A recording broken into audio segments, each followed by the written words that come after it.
Bem, bom dia a todos. Quero inicialmente cumprimentar a nossa senadora Ana Amélia, vice-presidente da Comissão de Educação e Cultura, o senador Paulo Paim, autor do requerimento, os demais colegas que compõem essa mesa, já aqui nominados, minhas senhoras e meus senhores.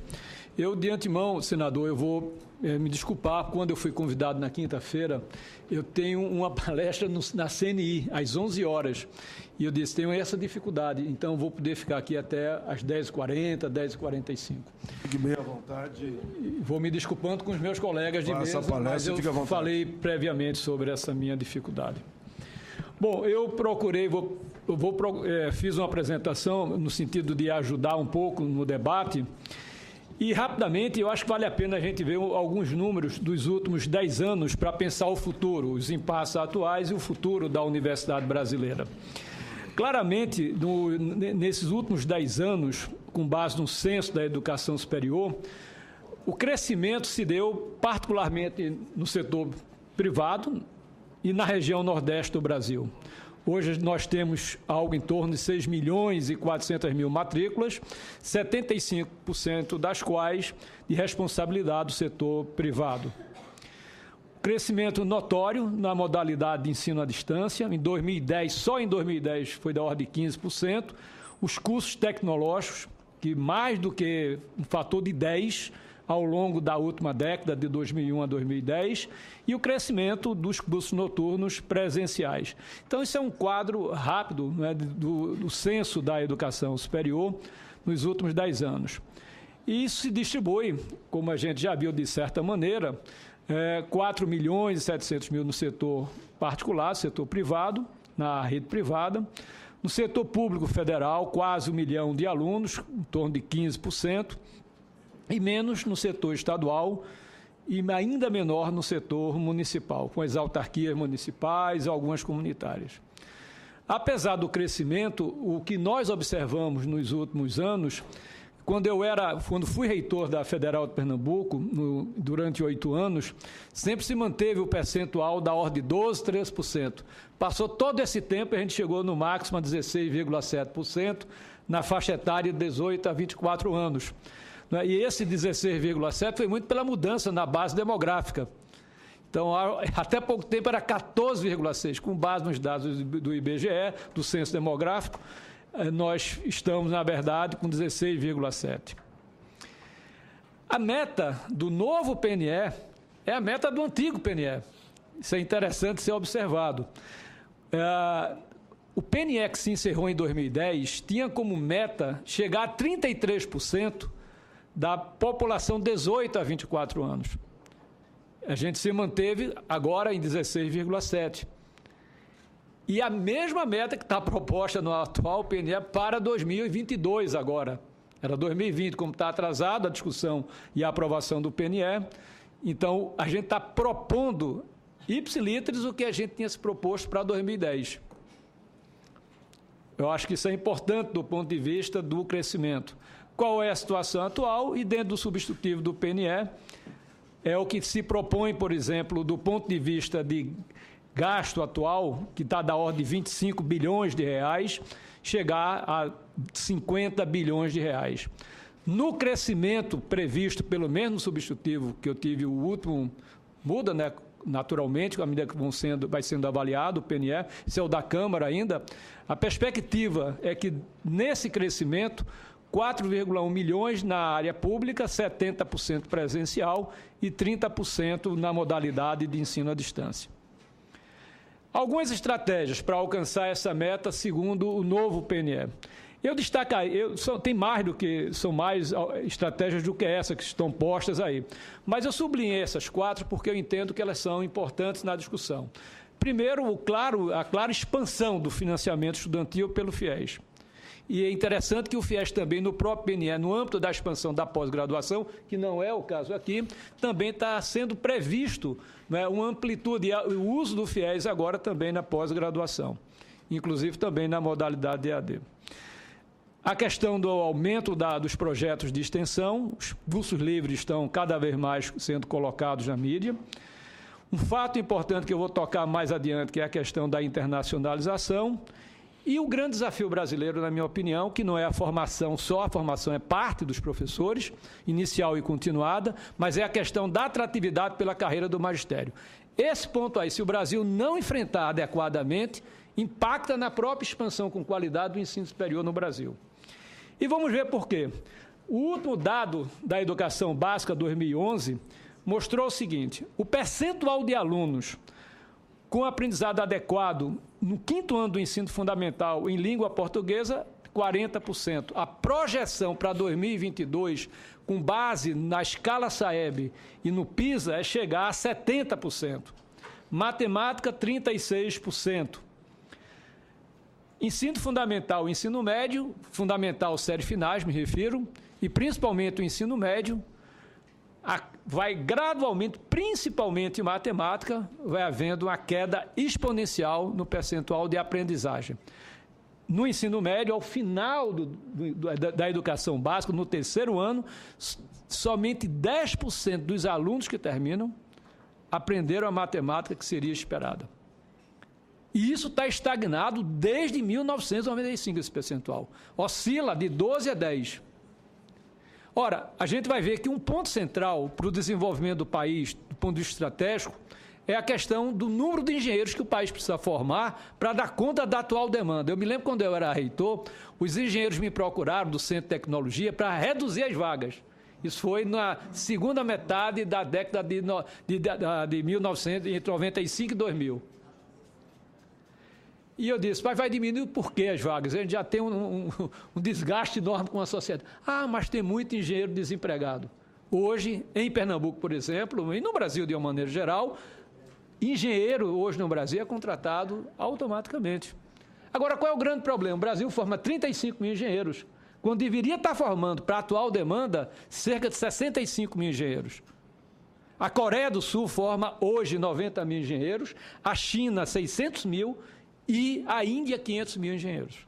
Sem querer atrapalhar, mas atrapalhando, numa audiência pública um tempo atrás aqui, eu digo que se tivéssemos 50 mil engenheiros, todos estariam contratados. Daí a própria assessoria me corrigiu, o senador, pega a última revista Exame, que diz que 100 mil engenheiros, se tivéssemos hoje, todos estariam contratados. Veja como Vossa Excelência está coberta de razão. E o ponto central, senador, está ali, ó. Porque eu dou aula na Federal de Pernambuco há 36 anos. Aula no básico, no primeiro ano, né? Aquele que está dando no doutorado, nem no mestrado, que não sabe o que está acontecendo na transição do médio para o ensino superior. Faço questão, 36 anos, primeiro ano, eu dou aula para os alunos que ingressam na UFPE, tanto nas licenciaturas como nos bacharelados em engenharias. E ali é o problema. Se não resolver isso, a gente não alcança a meta 12 do novo plano, que era a meta para 2010. Esse é o gargalo que a gente tem que resolver. E a gente vai... Por quê? Olha lá o percentual, como eu acabei de falar. Aqui está de 99 a 2011. A gente não consegue sair do lugar. Nas séries finais, idem. Ou seja, quando o Brasil entra na questão da diversidade das disciplinas e professor por disciplina, a gente não sabe como fazer. Essa é que é a realidade. O Brasil tem avançado muito ali em matemática. Nas séries iniciais, o Brasil realmente decolou. E eu acho que não vai ter problema do ponto de vista. O problema é que esse ganho de aprendizagem nas séries iniciais, ele não se mantém ao longo do processo de educação básica. Sem deixar de levar em conta que a gente perde um grande número de jovens ao longo do percurso. Então, o sucesso da meta 12 do PNE passa necessariamente pelo enfrentamento da qualidade da educação básica. O menino entra, o jovem entra, mas não sai no primeiro ano. Pega os cálculos da vida, as físicas da vida, eles são guilhotinados no primeiro ano, primeiro semestre, começa o desencanto. As reprovações e à noite, principalmente os meninos das licenciaturas, aí é que a situação se agrava muito mais, porque eles chegam com brilho nos olhos, mas chegam com uma deficiência de aprendizado por aquilo ali muito grande. Consequentemente, é um processo de feedback que você não forma professores, não tem gente dando aula de química, física, matemática. Dos que dão aula de física no Brasil hoje, 61% não foram formados nem em física, nem em área correlata. Em química, 44%. Em matemática, 42%. Então, como é que a gente pode fazer com que um jovem goste de matemática, de química, de física, áreas estratégicas para o crescimento do país e para essa expansão do ensino superior no país? Como são 15 minutos, eu quero me dedicar a 2 pontos que eu acho que o Brasil precisa colocar isso dentro de uma agenda extremamente importante. Primeiro, a questão dos fluxos internacionais. E o segundo, as fusões das instituições. Eu me recordo, quando fui reitor, tinha um problema sério, porque a gente tinha menos vaga do que demanda para entrar. Eu estava com o reitor de Salamanca, Inácio Berdogo. Ele disse: Mozart, eu estou com um terrível problema. Os alunos estão deixando a Universidade de Salamanca. Eu disse: como? Estão procurando os cursos tecnológicos, 2 anos e meio, 3 anos no máximo. O que está acontecendo? Os professores estão se aposentando e o governo espanhol não repõe. Isso na época boa da Espanha, economicamente falando. E aí, meu problema é que eu não tenho aluno e professor se aposentando. Eu disse: olha, eu acho que eu tenho a solução do teu problema. Eu tenho aluno de mais e vaga de menos. A gente fez uma matriz onde ele tinha as vagas nos diferentes cursos e os alunos que passaram na UFPE, mas que não tiveram possibilidade de ingresso porque não tinham vagas. Aí foi que nós fizemos um acordo bilateral entre as 2 universidades, de dupla titulação, e os meninos fizeram integralmente 150 alunos em Salamanca e 120 na Universidade de Valladolid. E o índice de evasão baixíssimo. Isso na segunda metade da década de 90. E naquela oportunidade, muita gente assim: olha, esse negócio a gente está perdendo jovens para a Europa, para a Espanha. Eu não vejo que a gente está perdendo, ao contrário, a gente tem que ter gente com visão de mundo. Não adianta só ter aquela visão local, a gente tem que ter o compromisso regional, sim, mas tem que ter gente com visão sistêmica, saber, com inovação, saber o que está acontecendo. Então, naquela época, até eu acho que fui pouco compreendido na universidade.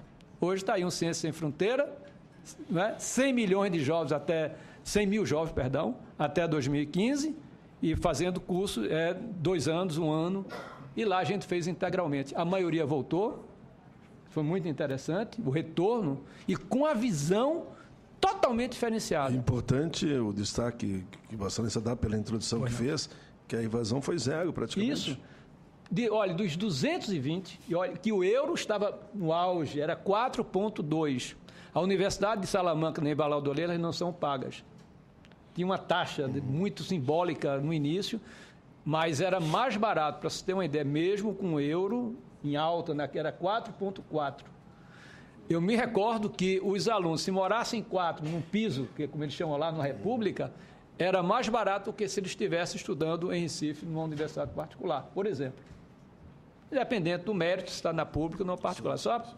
E isso, naquele momento, eu hoje falando para alguns colegas e vendo o cenário atual, eu acho que foi um acerto a gente ter feito, porque, inclusive, eles trouxeram de forma orgânica e oxigenaram os nossos currículos, que é um grande problema que a gente tem nas universidades. Os currículos ainda são do século XIX, né? A gente tenta mudar, mas é a coisa mais difícil do mundo. Aí junta com o Conselho Nacional de Educação, do qual eu faço parte, aí vem realmente todo o engessamento nesse campo. Mas vamos aos fluxos internacionais.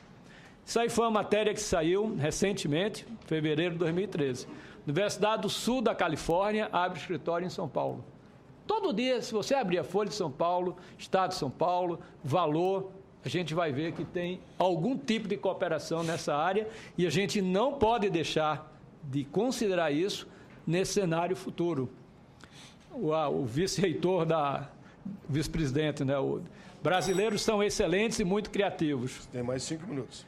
Faculdades abrem curso à distância no exterior. Isso aí, a USP abrindo lá no Japão, Moçambique. Escolas brasileiras oferecem vagas. A USP cortou ali, abrirá 3 escritórios no exterior e ampliará bolsas.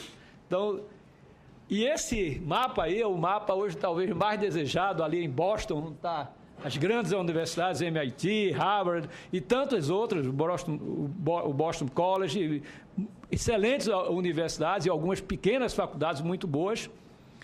Aqui está Harvard, né? Quem diria, eu estava com o professor Uchoa da Universidade Tiradentes, ele está abrindo um escritório agora, eu toquei aqui em alguma coisa, saiu. Aqui perto da esquina de Harvard, já com outras universidades. Eu comentava com ele, mas, professor Uchoa, isso foi colocando para ele. E ele realmente tomou essa decisão e vou abrir lá em Boston. Há 10, 15 anos atrás, a gente imagina isso, mas por que está se fazendo isso? Porque são os fluxos internacionais. As fusões das instituições, depois da fusão, não é, da Anhanguera com a Croton, não dá para a gente dizer que nada mudou nesse país, no ensino superior privado. E na própria expansão do sistema de ensino superior no Brasil. Não dá para deixar de desconsiderar. Esse é um cenário que a gente tem hoje aí. Não é? Tá, as grandes universidades, a Nossa Estácio, DeVry, a Apolo, a Croton, a Anhanguera. E isso, naturalmente, é algo que a gente precisa acompanhar e ver como vai ser o impacto nesse contexto. E aí, para encerrar, o que é que eu imagino? Setor público federal ou resolve a questão da autonomia, ou as universidades federais não vão conseguir fazer a expansão que se pretende no novo Plano Nacional de Educação. Fui reitor 8 anos, fui pró-reitor 4 anos, fui presidente da Andif, vice-presidente da Andif, tenho acompanhado, nunca deixei de dar aula e estou vendo hoje. Na minha época não tinha dinheiro. Hoje tem dinheiro e não se consegue operar. Impressionante como a máquina está paralisada no sistema público federal de ensino superior. Tem o dinheiro e não se gasta, porque a estrutura é arcaica do modelo de gestão. Setor particular, na minha visão, no futuro, vão restar 5 a 6 grandes grupos operando. Crescente utilização da modalidade de EAD. Poucas particulares muito boas operando em áreas específicas e com foco regional. Eu acho que as comunitárias do Sul, acho que o senador Paulo Paim conhece, as federais, algumas comunitárias, são muito interessantes. É um modelo que eu admiro muito, particularmente. E terceiro, o aumento dos fluxos internacionais. Eu acho que a Ciência Sem Fronteiras vai criar um indutor. O governo ainda tem um dirigismo centralizado. Quando ele induz um programa dessa ordem, isso se repercute diretamente. Cooperação interinstitucional com instituições estrangeiras, dupla titulação. Então, esse é um cenário, particularmente, que eu vejo que a gente deva considerar na discussão da expansão do ensino superior. Muito obrigado e desculpe pelo tempo que passou. Não, ficou no tempo. Nos cumprimento ao Dr. Moza Neves Ramos.